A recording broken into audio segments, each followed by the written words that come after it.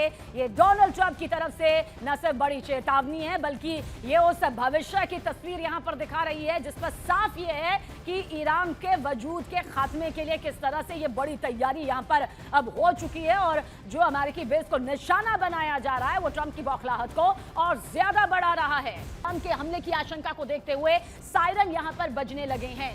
दूतावास में मौजूद लोगों को खिड़कियों से दूर रहने के निर्देश दिए गए हैं। देखिए अभी फिलहाल जो एडवाइजरी जारी की गई है वो इस मद्देनजर की जा रही है कि जिंदगियां बच सकें, इसलिए सायरन जब बजाया जाता है, मतलब जो भी आपके पास सबसे सुरक्षित जगह है आप वहां जाकर खुद को सुरक्षित कर लें। और ये अमेरिकी दूतावास में देखिए सायरन किस तरह से बज रहा है।